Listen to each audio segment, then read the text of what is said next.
Bonjour et bienvenue sur ma chaîne YouTube, la chaîne où l'on parle de scénario. Aujourd'hui, je vous retrouve une dernière fois pour vous parler de l'adaptation cinématographique. Donc pour ceux qui ne le savaient pas, j'ai mis en ligne deux autres vidéos sur l'adaptation cinématographique, l'une revenant sur les bases de l'adaptation et l'autre sur les droits d'auteur. Aujourd'hui, dans cette vidéo, nous allons aborder des points beaucoup plus concrets de l'écriture scénaristique pour l'adaptation, puisque nous allons parler des erreurs les plus souvent commises par les scénaristes lors du développement. À l'issue de cette vidéo, vous pourrez télécharger sur mon site un e-book gratuit qui reprendra tous les points abordés sur ces trois vidéos, plus quelques bonus. Alors surtout, si vous connaissez un producteur, un scénariste qui est en train de développer une adaptation, eh bien partagez cette vidéo avec lui parce que cela pourrait lui être utile.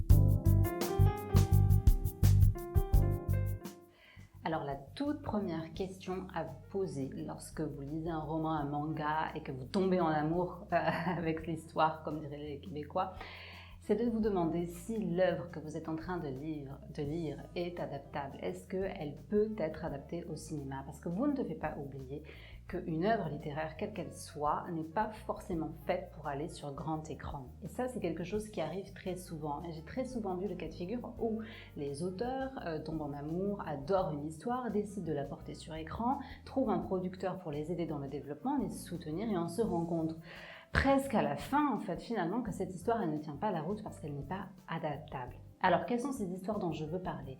Eh bien, par exemple, un monologue sera très difficilement adaptable sur grand écran. Pour ce qui est des pièces de théâtre, un huis clos, par exemple, peut être très difficile à adapter. C'est très souvent fait, on voit très souvent des adaptations de huis clos au cinéma. Mais moi, je trouve que ça pèse toujours un peu, que c'est toujours un petit peu bancal, que les auteurs, les adaptateurs n'arrivent pas à suivre, à adapter correctement l'œuvre initiale qui était une pièce de théâtre. C'est aussi vrai pour les œuvres allégoriques, surréalistes évidemment, et c'est aussi vrai pour les œuvres un petit peu contemplatives où il ne se passe pas grand-chose. Le deuxième conseil que je tiens à vous donner lorsque vous écrivez une adaptation, c'est de vous dire qu'il vous faudra faire des choix. Pourquoi? Parce qu'un scénario ne s'écrit pas comme un roman, comme un manga, etc., etc.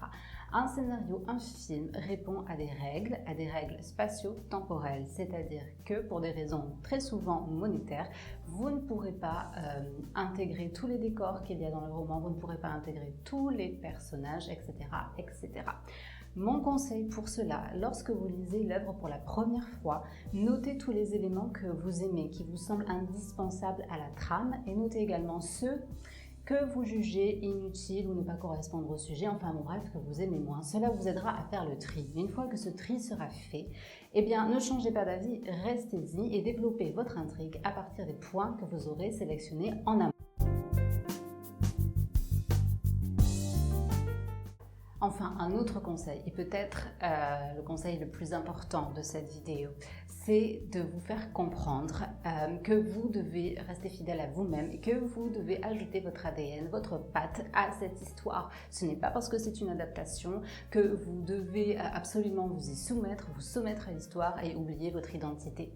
Les films les moins réussis, les adaptations les moins réussies sont souvent celles qui sont trop fidèles à l'œuvre. Pourquoi ? Parce que les auteurs, par peur du jugement de l'auteur très certainement et du public, veulent tout incorporer, ne veulent absolument rien oublier et ne se détachent pas de l'œuvre, font un copier-coller assez faiblard en termes d'intrigue, etc. parce qu'on ne peut pas tout mettre et ça nous l'avons vu dans le point précédent.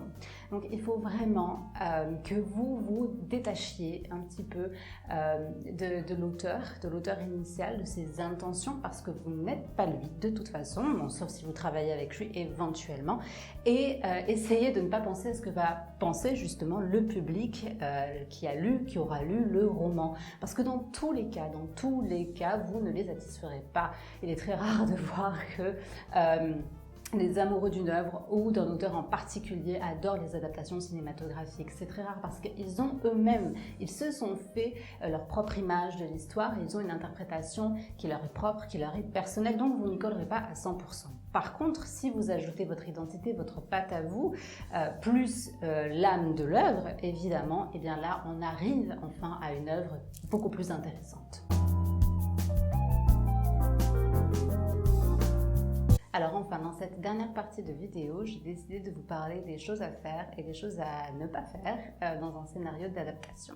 Alors évidemment, cela fait référence à mon expérience personnelle et chaque cas est différent. Mais enfin, j'ai décidé de référencer là les petites erreurs que je retrouve souvent dans les scénarios et les choses qui, à mon sens, sont importantes de conserver lors d'une adaptation. Alors premièrement, et nous l'avons vu auparavant, je vous disais de sélectionner les éléments que vous voulez ajouter à votre scénario parce que vous ne pourrez pas tout mettre tout simplement. Deuxième chose, je vous dirais de faire attention au dialogue. Et pourquoi? Parce que dans un roman, dans une pièce de théâtre, les protagonistes s'expriment d'une manière un petit peu plus différente de la nôtre. Il y a cette distance qui fait que l'on sait que l'on est dans une pièce de théâtre ou que l'on est dans un roman.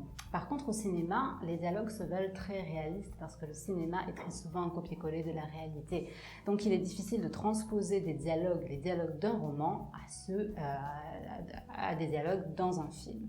Sauf si vous vous retrouvez dans le cas d'une œuvre contemporaine où effectivement les protagonistes parleront un langage familier, un langage courant comme vous et moi.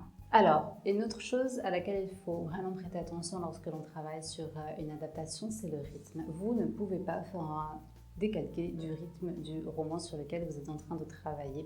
Si par exemple vous êtes en train de travailler sur une œuvre assez lente et assez contemplative, eh bien vous devrez dans votre scénario ajouter des séquences un petit peu plus rapides avec un petit peu plus de peps pour éviter que le spectateur s'endorme.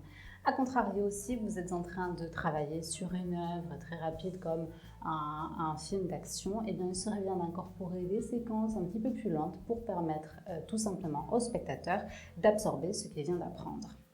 Parmi les choses qu'il faudrait, je pense, incorporer et qui appartiennent à l'œuvre initiale, il y a l'ADN de l'œuvre. Et l'ADN de l'œuvre, de quoi est-il constitué? Eh bien, en général, du personnage principal ou des personnages principaux, des intrigues initiales, des intrigues principales, de l'univers évidemment, qui est toujours un grand oublié au cinéma, en tout cas souvent, et du sujet traité et de la manière dont l'auteur traite ce sujet.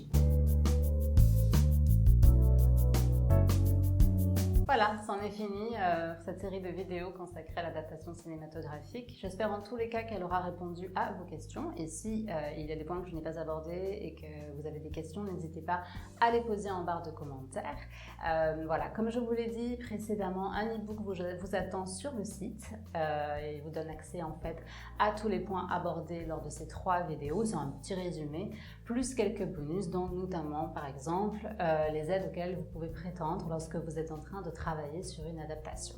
Voilà, quant à moi, ne me reste plus qu'à vous souhaiter bon courage pour la suite et à vous dire à très bientôt sur cette chaîne et n'oubliez pas de vous abonner.